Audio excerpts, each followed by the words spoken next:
Project. This is our first lecture. In this lecture, we are going to talk about different things. First, we are going to introduce what is a research proposal. Then we are going to talk about where do research topics can come from. And then we talk about how students can choose their research topics. Once you have chosen your research topic, we start talking about how to develop this topic in order to write a complete research proposal. So we are going to consider ways of developing your research topic. After that, we need to talk about why should we as a student present this research proposal and how to improve our research proposal. Next, we want to talk about how we can develop the research proposal, and we will give suggestions about a typical format of a research proposal. And finally, we will talk about how to start writing this research proposal, starting from the introduction, or first we start by writing the abstract of your research proposal. So, first of all, what does the word research proposal mean? Where does it come from? Various terminologies are used nowadays to mean research proposal, depending on why the research is carried out. For example, we have terms like research outline, which is an outline that you make about your research topic, in which you say what are the main points, what are you going to discuss, what method you are going to use in this research. So whether you say research proposal or research outline, it is almost the same thing.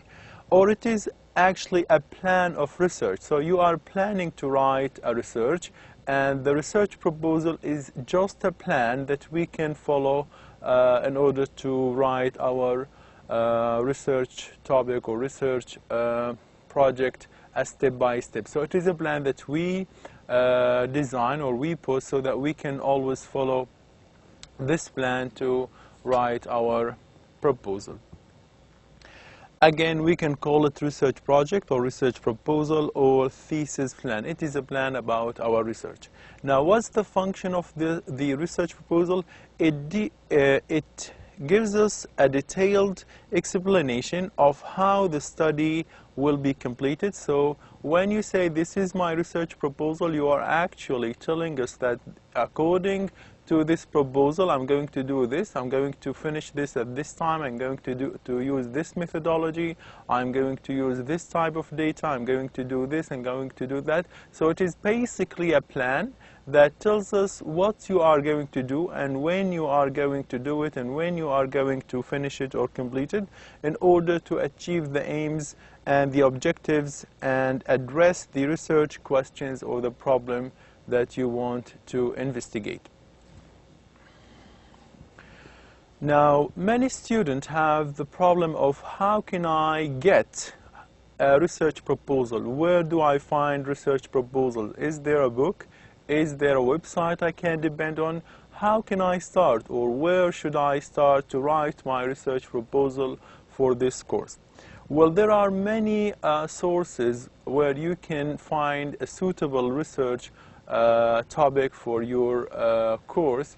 And basically, you can start depending on what you are really doing, depending on your experience. If you are a teacher, for example, and you want to write something related to teaching, how teaching is maintained in your school and what type of student you are teaching, how they are learning specific aspect. For example, you want to teach them a grammar, you can make your research proposal about how your students, for example, are learning simple present, simple past. So the first source is very close and handy. It is your own experience, depending on what you do. So individuals' own experience of practical problems in certain fields. You can also find a suitable research topic by reading a book of interest. That if you are interested in say linguistics and you are reading certain books, you can come across some ideas that you feel you can develop, or ideas that you want to prove that they are right or wrong, and you can give examples or data and analyze those examples, compare them with those in the book, and you just have chosen a suitable research topic. Again, another source is the literature review. When you want to write about any topic, you start reading about it. So once you start reading, you are going also to come across ideas and thoughts which are related to what you are interested in. So reading the literature of certain field or specific fields like applied linguistics or translation or literature can give you hints or can give you clues about what type of topic you might be interested in.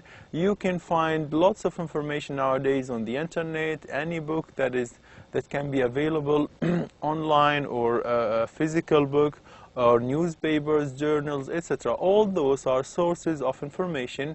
When you read, you might find a research topic that might be interesting to you.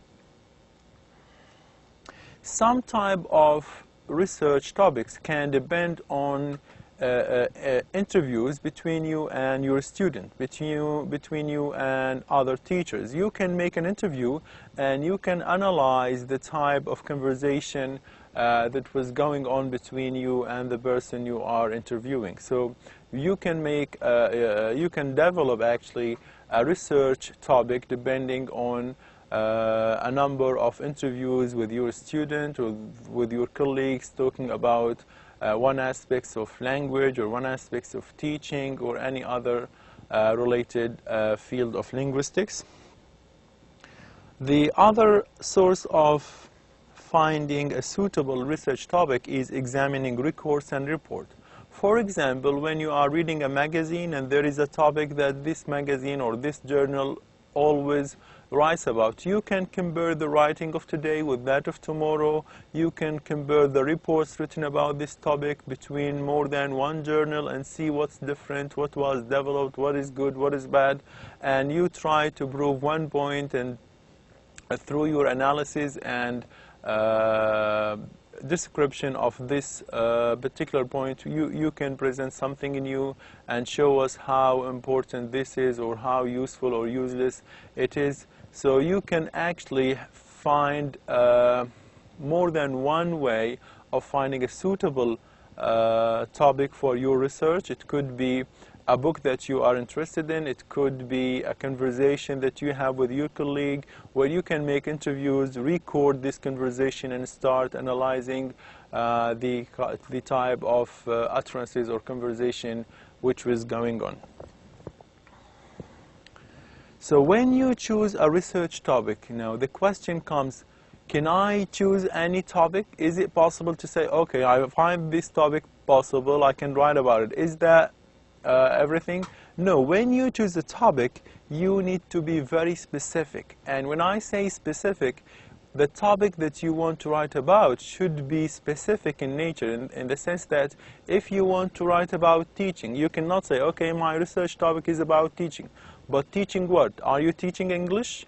Are you going to teach in Saudi Arabia or in your own country, or is it in your own city or in your own school? So you need to provide a research topic that talk about certain issues that are specific in nature, so that you can really control the number of students, you can control the time that you are going to spend writing and reading about this topic. So try to be as specific as possible when you choose your research topic, and we are going to give sample examples of this in the following lectures.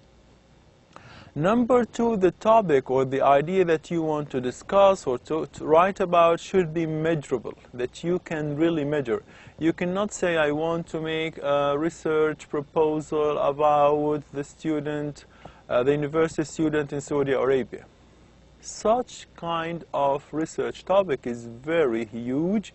It needs lots of work. It needs more than 1 year to do. So you cannot measure student responses or student ability of writing or of reading. So when you say, I want to measure students' ability, what you need to tell us specifically, are you measuring their ability of writing? Are you measuring their ability of speaking? Are you measuring their ability of listening, for for example. So try to be specific and try to choose issues that you can measure within the time that is allowed, or within the space, or within the place where you can access those students, where you can access the records, or where you can do some experiments, etc. So try to be specific and choose something that you can control, that you can measure. Don't try to choose topics that are above your control, that you cannot do anything about, that you cannot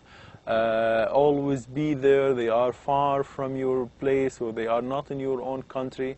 So try to use something that is reasonable or measurable, that you can do within certain amount of time.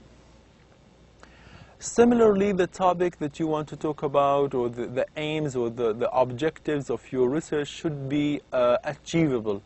Don't choose a topic that is impossible to do. You cannot say, I want to do a study about all the university students in the Arab world. Well, this type of study is almost impossible, because you need lots of time. It is not achievable. It needs more than one person. You cannot travel to all those countries. So try to be specific.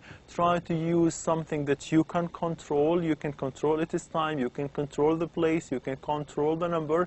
And try to use something that you want to study and achieve the objectives that you have in your mind. So try to use something that is achievable, something that you can control within certain time and a place. And also, when you choose a topic, think of the time that you want to spend on this topic.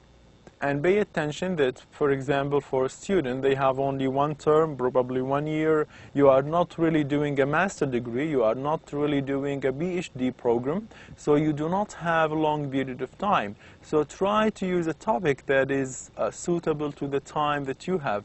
You cannot say, I want to do a longitudinal study of students in the elementary school, and I'm going to follow the progress of those students when they become in the high school, which means that this study might take you more than 4 or 5 or even 6 years. But this is not possible, because according to the regulation of your university or of your company or of your department, you are not really given this amount of time. So try to use something that is specific in time, specific in nature, that you can measure, that is possible but not impossible, does not take longer time, that you can control the place, that you can control the people who participate in the experiment, that you can travel easily, or you can access the information at any time. So try to use something specific first, measurable, you can measure, you can control, and achievable. Try to choose a topic you feel you can achieve. You can, if you spend some time working on it, 2 or 3 hours a day, after 1 month or 2 months you can achieve something. But don't use a research topic that take longer time, that you cannot really cover, where you have large number of people participating or more than one place to go to. Now, after you have decided on a research topic, you need to start developing this topic and make it suitable for your own circumstances. And one way of doing this is to ask yourself the question, why did you choose this topic? What do you have in mind? Why did I choose this particular topic? What is the significance of this topic? And if you said, for example, it is significant, but is it significant to you as a person? Is it significant to your family? Is it significant to your school? Or is it significant even to your country? Or it is internationally significant? So when you want to develop your topic, you need to ask a question like this: why did I choose this topic? How significant it is? Is it that important? To whom it is important? Is it important to my school? Am I going to develop something in my own city, or in my own country, or in the Arab world, or in the whole world? So is it international significant, or is it only local or national significance of the topic. So when you choose the topic, try to ask those questions so that you can direct yourself and give yourself guidance where you start writing about this topic. And what are the implications of this topic, and what are the limitations of this topic, which is also related to how long you are going to spend writing about this topic. Are you going to cover all these aspects? You need basically to be as specific as possible, and you need to decide this from the very beginning, what you are really going to talk about in this research topic. And again, what are the aims? Why you choose to write this topic? What aims, what purposes, what objectives you want to achieve from writing about this particular issue? If you want to prove something like that in learning languages, female learn better than male, or the other way around, what is the purpose? Is that important to your country? Is it important in the field of applied linguistics? So always put those objectives in front of your eyes so that you always can follow them and spend the time and effort in support of those objectives or aims. Now, the question of why should students present research proposal to us? Why don't they just start writing and at the end they tell us, okay, I finished, I have written about this topic? Why do we ask a student to provide us with their research proposal? The first point is that the research proposal is meant to convince your supervisor or department of the validity of your research project and that you have the ability and the work plan to complete it. So not any student can choose any topic that he likes. We need to consider what he or what she has chosen so that we see whether this topic or whether this research project is viable. Is it possible to do something like this? Is it really related to what you are studying, or is it not? And we want to know what plan do you have, what framework you are going to use, what methodology you are going to use to make this research topic possible. Do you really have the time? Do you really have the people who are going to participate? So you are providing us with your research proposal so that we can judge, we can approve it and see whether it is viable, whether it is really possible to achieve something like this. Is it doable? Can you do it within this limited period of time, or is it achievable? Can you measure what you intend to measure, etc. Number two, writing the research proposal gives you as a student and as a learner, as a researcher, an opportunity to think through your project carefully and define what you exactly want to investigate. So when you write the research proposal on paper, you can always make this as a map, or you can always use it as a guideline that, okay, these are my objectives. You can always say, objective 1, okay, we have covered this. Objective 2, we have talked about this. So when you write the research proposal, it gives you the opportunity to rethink about it, to reconsider it more than one time and reconsider it carefully, actually. And by doing this, you are in a better position to decide what you are going to do, what points you are going to concentrate on, what are the main objectives of this topic, etc. Number three, the research proposal can provide you with an outline that guides you through the research process. So once you have written the research proposal, it becomes very easy to you to do it step by step. Okay, in this research project, we are going to write literature review, we need to talk about methodology, we need to do the experiment, we need to do the analysis of those data. But if you consider this, it is almost like a plan that you are going to follow step by step. So writing the research proposal will also help you in the first place, because it is going to be like a guideline, like an instruction book that tell you, okay, between week 1 and 2 you need to do this and that. In the second week, you can do the experiments. You can meet those people. You can do this. You can do that. So it is just like an instruction book. It is just like guidelines that give you the chance to always do your work on time, to follow what you have said you are going to follow, and to do what you really intended to do. So it is like a document, or if you like, a map that you always can refer to find what you are going to do next.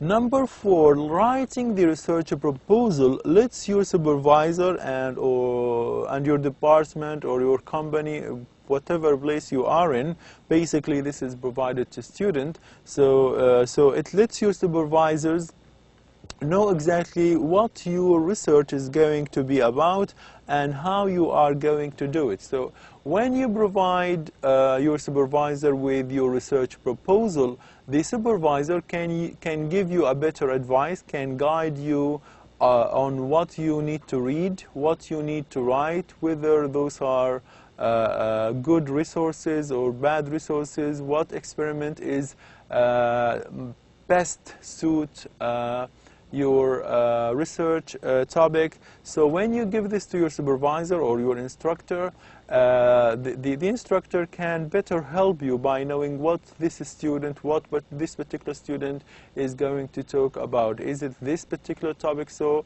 you can get advice and you can get guidance where the instructor or supervisor can exactly know what this student is going to write about.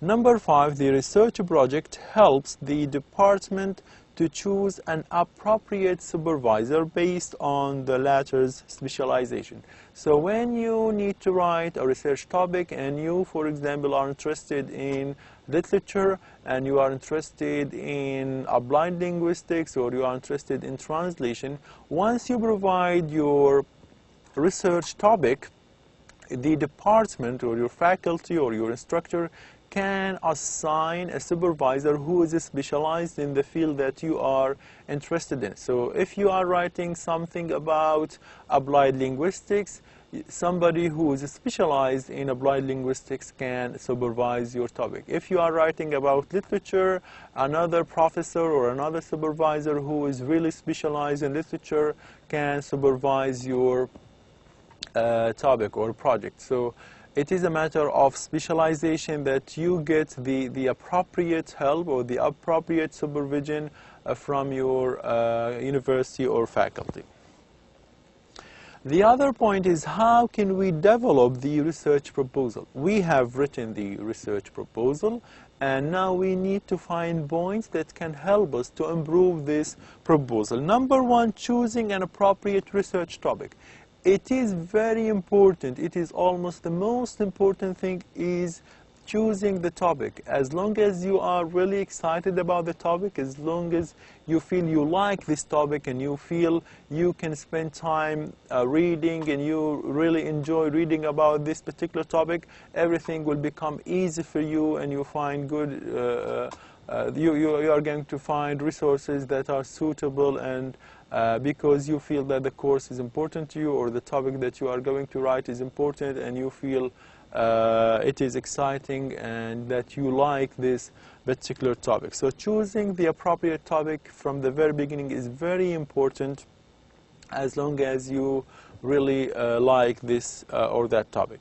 Now, as we said before, once you have chosen a topic, try to be as specific as possible. Don't claim that you are going to do all those objectives. Try to be very specific, narrow down your topic. If you are talking about, for example, a student in the English department of King Faisal University, and a way of narrowing this down, of narrowing this topic down, is to talk about first-year student in the English department. You can even narrow this down by saying, I'm going to consider only female student of the first year in the Department of English Language at King Faisal University. You can even narrow this down by talking, I'm going to consider how those students learn grammar in the Department of Language English language at King Faisal University. But what student? First year student. Which class? Grammar. What you are going to consider, how they learn, the methods of teaching. So once you have chosen a topic, try to find only the specific points that you want to cover in your topic. In other words, narrow down the topic as much as possible so that your writing is focused on one main thing, so that you can spend the time developing one idea and come out with good results. Determining research objectives. Once you start writing, you need to know what are the objectives behind this research, behind this project. Are you going to develop a new idea? Do you have in mind to create a new theory, for example? Or you just want to compare and contrast two ideas and find what's going on? Or is your topic only descriptive in nature, where you describe what's happening in the classroom and tells us that the student did this and the teacher did that, they should have done this and they should have done that because of the theory X or because of author Y? So when you say, I have chosen this topic, try to be specific, try to narrow it down and determine what is the objective, what is the aim behind writing this particular topic. Because once you know your objectives, you can easily proceed in writing and discussing your topic. Number 4, formulating specific research questions for investigation. Now, sometimes the students start writing, but they are just describing, for example, classroom, they are describing a student way of learning, but this is not actually the appropriate way. Try to formulate a question that your writing or your research is basically an answer to this question. For example, if we go back to the same example that female student learn slower than male student. If you want to make this as a question, you can ask yourself the question of, do female students learn faster than male student at the Department of English Language at King Faisal University? So whenever you start writing, you have these questions in your mind, and your writing is basically an answer to those questions. So at the end, you are providing some results or some solution to a problem that you have raised at the very beginning. So try to find a problem and do some analysis or research to answer the questions arising from this problem. Number 5, outlining the main literature in the topic area. Once you have chosen a topic, you need to read about it in the literature. And the word literature here means the works that have already been done about the same topic. So if you are writing about developing student listening skill, you need to go back to the literature, to those books which have considered how students develop their skills of listening, and you try to write the main ideas, see what is going on, what is the debate about, what are the main authors. In this way, you will have a better background, you will have a better idea or even a better understanding of what you are going to write about. And reading the literature can be more beneficial by giving you or opening more doors for you to investigate further and develop certain point in your topic. Number 6, deciding on research methodology. The methodology that you want to apply in your research is very important. Are you going to use a framework to describe certain grammatical aspect? Is there a theory that you are going to consider?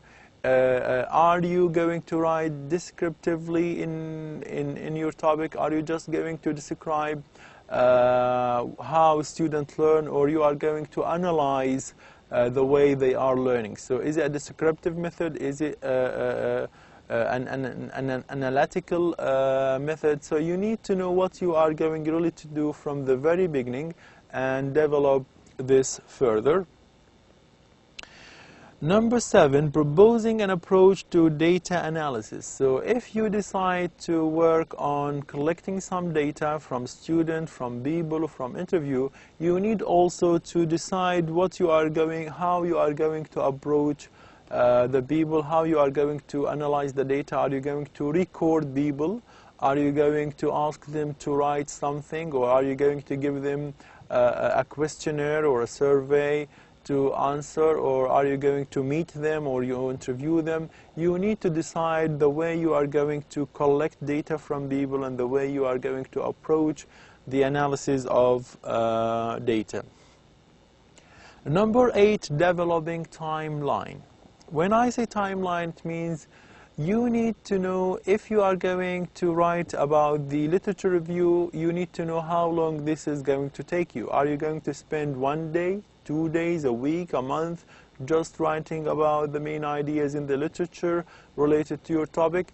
And when you start collecting data, you need to tell yourself, okay, this is going to take me 5 days, 1 week, 2 weeks. So there should be some plan, there should be some specific date, for example, where you can plan and collect data, meet people, etc., so that you can know how long all this writing all this research proposal or research topic is going to take you. Developing a budget and resources you will need. This does not really apply to students, but basically anybody who is interested in writing a research proposal, he needs to think of the resources. He might need to buy some books, and he might need to access some website where he should pay some money, but this does not really apply to your case. But if you are writing a research topic, or you have a research project and you are talking about attending classroom, and you need to buy those tools, the tape recorders or computers or stationery, so you need to think of those in advance. Number 10, developing a bibliography or list of references. And this is very important. We are going to talk about this in details. So when you write the literature, for example, section, when you start reading the literature and you use some ideas which are basically not yours, but they are somebody else, another author have written something similar, so you have read him or read her, and you have taken some of her or his ideas, you need to acknowledge this. And one way of acknowledging this is to write this in the text, inside the text, and also at the end of the project, where you have list of references or bibliography, where you enumerate all the people or all the authors that you have used their work. We here have a suggested format for research proposal. This is not necessarily applied to everybody, but this is a typical one that any typical research project or research proposal would include. There should be, of course, title for your proposal. For example, examining students' way of learning in the grammar class at King Faisal University. Table of content, where when you put everything that you are going to discuss in your research project. Then the abstract, and we are going to spend some time talking about the abstract, which is a summary of the whole article, including the methodology and the research question. There will be an introduction where you introduce your topic, and you are going to tell us what you are going to do, what methodology you are going to use, and what are the subjects, what type of data you have collected, etc. Then there is a section or a chapter, if you are writing a dissertation, about the literature review. And the literature review about the previous works which were done about the same topic. Then you need to include something related to the significance of your topic, or the importance of this topic. Why you think writing about this particular topic is important. Why you have chosen to write about this particular point. What is the significance, and to whom it is significant? To you, to me, to the university, to the Arab world, to your own school, etc. And as we said before, a way of developing your research topic or research proposal is to formulate questions and try to respond to those questions. So you need to include in your research topic the research question, what you are going to answer, why you are writing this. You are writing this to see that female students are better at conversation than male student, for example. So there should be a problem and you are answering, or there should be a question and you need to answer, depending on what you are really writing about. Second one is ethical consideration. And ethical consideration is a very important point, that if you are, for example, interviewing students, or if you are really recording a classroom, you need to take the permission of the teacher, and you need to take the permission of the students. Specifically, if you are doing a videotaping, or if you are doing only recording, or if you are just asking them to respond to some questions that you ask them. So ethical matters are very important, because you need to protect the identity of the student or the teacher or any person who is involved in your experiment. Next one is the limitation of the study. What you are really going to cover. Are you going to do only this particular point? Are you going to develop this further? Are you going to involve other ideas? So you need to know your limitation. The research project should be limited to some ideas. It couldn't be a study of everything, a study of all the methods of teaching, or all the students in all the universities in your country. It should be specific in nature. You should cover only certain ideas. It cannot be limitless. There should be some limitation to the study. And you should also tell us about your expectation of the result of the experiment that you are doing, if you have one. And at the end of the research project, we can judge whether your result really meets your expectation or not. And of course, you should write the list of references at the end of your topic or research project, so that we can know who are the authors that you have consulted, what books you have read, whose ideas you have used, etc. And this is an honest way of acknowledging the works of others rather than plagiarizing them. And we are going to present another lecture where we talk about writing the introduction of the research proposal or the research topic, and we are going to talk about how to write the conclusion and how to cite or write the list of references of the authors or of the books that you have consulted. Thank you very much. This is the end of the first lecture. I'll see you next time. Thank you.